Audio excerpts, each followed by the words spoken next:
Okay, let's kick things off. It's kind of wild when you stop and think about just how fast AI has gone from, tech news headlines to tools we're actually using or seeing used every day. It really is. The speed is astonishing. And that pace, especially how it's hitting the world of work, well, it's put this huge spotlight almost overnight, it feels like, right onto higher education. Definitely. Universities, colleges, they're really grappling with a pretty fundamental question right now. How do we actually prepare students for a future where AI isn't just some theory, but it's like a daily tool, maybe even a collaborator, and yeah, potentially a major disruptor? Exactly. So this deep dive, that's what we're digging into. How are these institutions thinking about changing what they teach, the curriculum, but also how they teach it, and even how they figure out if you've actually learned what you need to know? Mm-hmm. It all boils down to preparing you, our listeners, for this AI-driven future that's unfolding. And to try and get a handle on this, we've waded through quite a stack of sources. We're talking academic papers, research reports, but also things like university announcements, strategic plans, a real mix. Yeah, a lot of reading. And our mission here is to cut through that noise, pull out the really important bits, and highlight what's actually happening.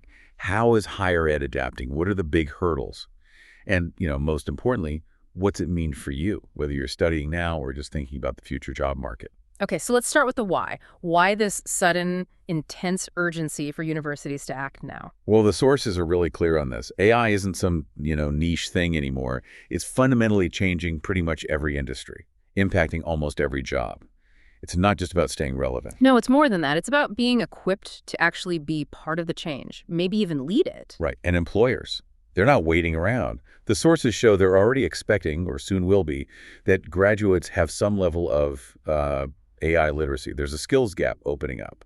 A gap that universities are, well, really expected to fill, and quickly. And something really kicked this into high gear, didn't it? The sources point to late 2022, when generative AI tools, like ChatGPT, suddenly became widely used by students. Oh, absolutely. That was a catalyst. It threw immediate, undeniable pressure onto, well, everything: traditional teaching, how you assess work, academic integrity, the works. It forced a reaction, right? Kind of a reactive, proactive cycle. Exactly. Institutions had to scramble for initial policies, quick fixes, but that scramble really highlighted the need for, more thought-out long-term strategies for integrating AI and teaching about it. It definitely spurred action. The big goal that seems to be emerging is pretty ambitious. It's not just helping you cope with AI, but enabling you to thrive, maybe even lead with it. One source had this great analogy.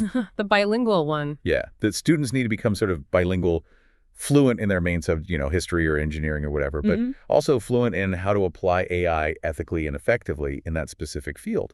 I like that framing, bilingual. It captures that integrated skill set perfectly, and it immediately takes us beyond just, teaching coding. Totally. Which leads right into the next big question. Right. What kind of AI skills are universities actually focusing on? Because it sounds like it's much broader than just teaching computer science majors how to build the stuff. That's a key insight coming through, definitely. AI literacy is moving fast from being this specialized technical thing to being seen as a foundational skill, something all students need, doesn't matter what your major is. That feels like a really fundamental shift in thinking. So if it's foundational for everyone, what are the specific skills popping up in the sources? What are they actually talking about teaching? Well, it's interesting. It's not just about, say, mastering prompt engineering, although that's part of it. What's emphasized are these very human-centric skills, but amplified by AI. Things like collaboration and communication are huge. Oh, so? Well, being able to work effectively in teams that are using AI tools, but also, and this is crucial, being able to explain complex AI outputs or concepts clearly to people who aren't AI experts, that takes empathy. Good teamwork. Yeah, that makes sense. The AI might crunch the numbers, but you still need to explain it. What else? Adaptability. And just a commitment to keep learning. The field is changing so incredibly fast, so being able to stay updated, grasp new trends, figure out new tools, that's vital. And I saw mentions connecting these AI skills to those broader competencies, the 4 Cs. Absolutely. Big enthusiasm for weaving AI skills into developing communication, collaboration, critical thinking, and creativity. Yeah. The 4 Cs. It links back to this idea that every student, regardless of discipline, needs to be comfortable understanding data, making judgments using data often analyzed by AI, and using those tools responsibly. It's about knowing how to interact with it intelligently, not just consume what it spits out. Precisely. So the idea is by embedding this kind of literacy across the board, not just in STEM fields, you democratize the understanding, make it accessible for everyone to get AI, use it well, and think ethically about it. Preparing, well, everyone for a world where AI is just there. Okay, so that's the goal, democratized understanding. But how are universities actually doing it? How are they changing the curriculum, which, let's be honest, can be like turning a battleship sometimes? Yeah, that's the tricky part, and the sources definitely show it's a challenge. One review we looked at pointed out there's actually less published research on how to successfully integrate AI into the curriculum compared to research on, say, teaching about AI or using it for grading. Interesting, so there's still debate. Very much so. About exactly what you should teach about AI in, say, a literature class versus a biology class. And how do you weave it in effectively without watering down the core subject? It's a real balancing act, respecting those deep disciplinary roots while also embracing these new tools. But we are seeing some concrete examples emerge. Oh, yes. Some institutions are making bold moves, designing AI literacy right into the core requirements for all undergraduates. Like Ohio State. They got mentioned quite a bit. Right. They're rolling out AI education across all undergrad programs starting fall 2025. That's a huge institutional commitment. What does that look like practically? It involves embedding basic AI and Gen AI concepts into things like required first-year seminars, introductory workshops, getting it in front of everyone early. And they've got that new course too, right? Unlocking Generative AI. Yeah, designed specifically to be open to students from any major. It really speaks to that bilingual goal they're aiming for, making it foundational. Other places are using different approaches, like specific course labels. University of Florida was noted for using designations like Use AI, Know AI, Build AI, Ethical AI. It helps students and advisors understand exactly what kind of AI engagement they'll get in a particular course. Allows you to kind of track and build your AI skills intentionally. That seems really practical for students navigating their choices. And it's not just undergrad, right? New graduate programs are popping up too. Definitely. Specialized master's programs responding to workforce needs, like the one at Penn, the Master's in Learning Analytics and Artificial Intelligence, flagged as the first Ivy League education degree focused squarely on AI. And crucially, these changes aren't just top-down mandates. Departments are getting involved. Yeah, that's encouraging. Sources show individual departments are actively rethinking their own programs, figuring out how to integrate AI literacy in ways that make sense for their discipline. And they're getting support from educational associations, too, running workshops and institutes for faculty. Okay, all this talk about changing courses and curriculum, it sounds like a massive lift for the faculty, the people actually teaching day to day. It absolutely is. And that's why pretty much every source emphasizes that robust faculty development is like the cornerstone of making any of this work. Educators are the key. Their understanding, their comfort level, their skill, it's all fundamental. So what kind of support are they actually getting? What's happening on that front? Institutions are rolling out various training programs. The main goal is to deepen educators' own understanding of AI, what it is, what it can do, the ethical side of it, and then practical ways to actually use it effectively in their teaching. Are we talking one-off workshops or more sustained efforts? We're seeing both, but some examples point to more intensive things, like semester-long institutes focused specifically on AI literacy and ethical classroom use.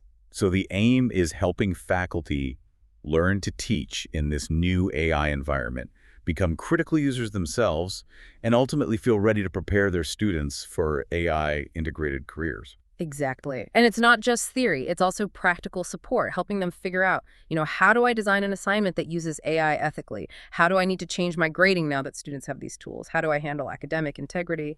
The sorts of very real questions. Let's dig into that a bit more, AI in actual practice.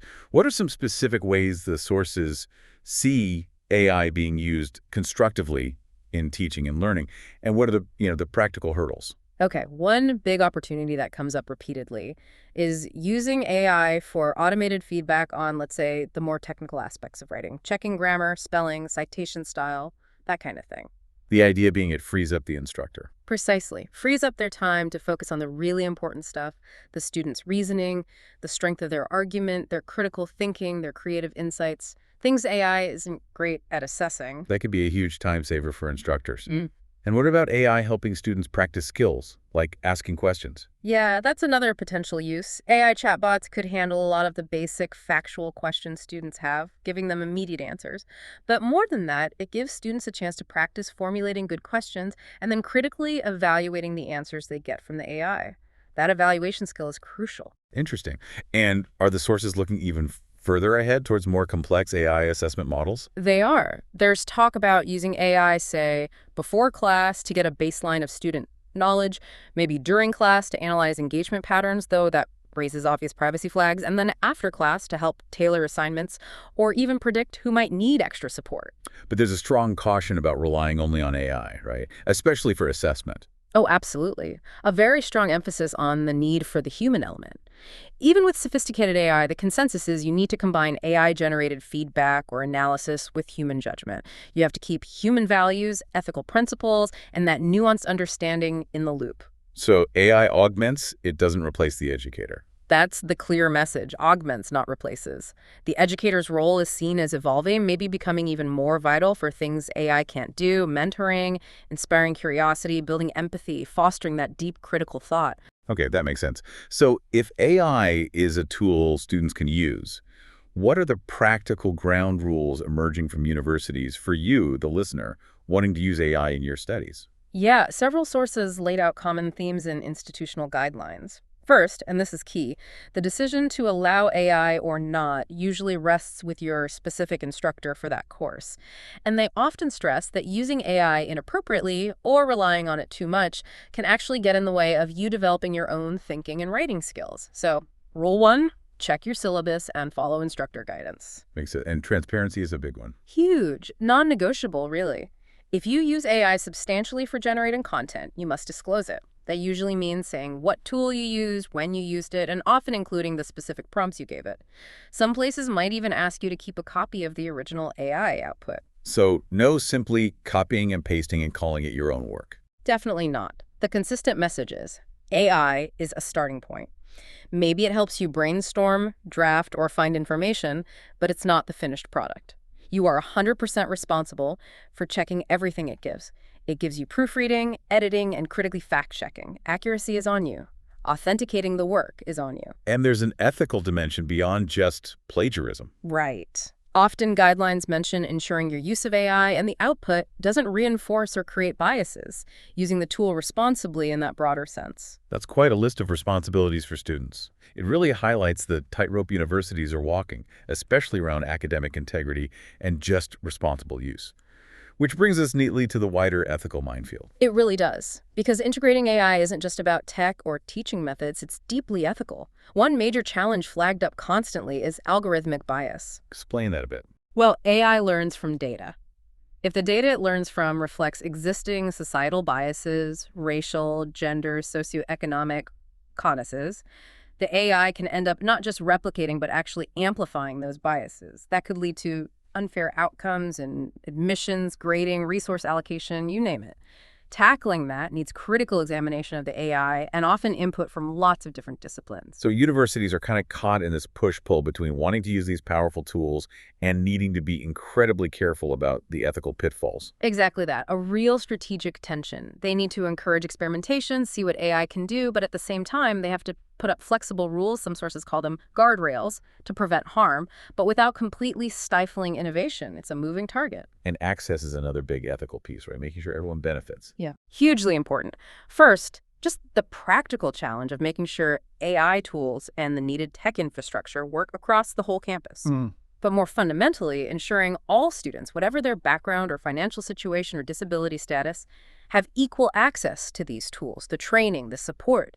If access is unequal, you risk making the digital divide even worse. There was even a more philosophical point raised in one source, wasn't there? Yeah. About maybe losing something human. Yeah, a concern that relying too heavily on purely tech-driven learning might become, quote, antithetical to the human experience of learning. A reminder that learning is social, it's reflective, it's personal. AI should support that, not replace it. Given all this complexity, the curriculum changes, supporting faculty, the ethics, it makes sense that universities aren't trying to figure this all out alone. No. Definitely not. Collaboration is a really strong theme. We're seeing universities encouraging more cross-disciplinary AI work internally, bringing computer scientists together with ethicists, artists, sociologists, you name it. And crucially, they're building strategic partnerships outside the university walls, especially with industry. What do those industry partnerships look like? All sorts. Partnering with big tech companies, chip manufacturers, AI startups. The university might get access to serious computing power or cutting-edge software they couldn't otherwise afford. The industry partner might get early access to research, influence the curriculum so graduates have the skills they need, or even work together on developing ethical AI principles. It can be a win-win. And some startups are even setting up shop right on campus. Yeah, co-location seems to be a growing trend. An AI startup might move into a university's innovation hub, like that example mentioned at the University of Cincinnati. It makes collaboration easier, gives startups access to talent, and helps the university stay connected to the latest applied AI. And the collaboration goes beyond just companies. Absolutely. Participating in wider conversations, national, international, about AI ethics, policy, best practices, that's seen as important for universities to stay informed and also to contribute their perspective on doing AI responsibly. Okay, so let's try to wrap this up. This deep dive really shows that higher education is, well, it's in the middle of a pretty massive shift. It feels necessary, driven by this urgent need to prepare students for a world and a workforce that's increasingly infused with AI. Right. And that shift involves rethinking curriculum across the board, providing really significant support for faculty, setting clear, though, evolving guidelines for you on how to use AI responsibly, and navigating some really tricky ethical territory. The core message seems to be that AI literacy isn't just another subject. It's becoming a foundational skill, woven into almost everything. The aim isn't just for you to know about AI, but to be a critical evaluator, an effective user, and a responsible citizen in an AI world. It's a huge undertaking for universities, and it means your learning experience is definitely changing. And as these tools get more powerful, more integrated, it leaves us with a pretty profound question, doesn't it? One the sources really push us towards. Which is, What does all this mean for your uniquely human skills? Your creativity, your critical judgment, your ethical compass? how will you make sure that AI stays a tool that enhances human potential rather than, letting it diminish those crucial human qualities? And how do you take ownership, real responsibility for the work and the information that AI helps you produce? That's the challenge universities are grappling with as they redesign education. And maybe it's the most important question for every single student, every learner to be asking themselves right now.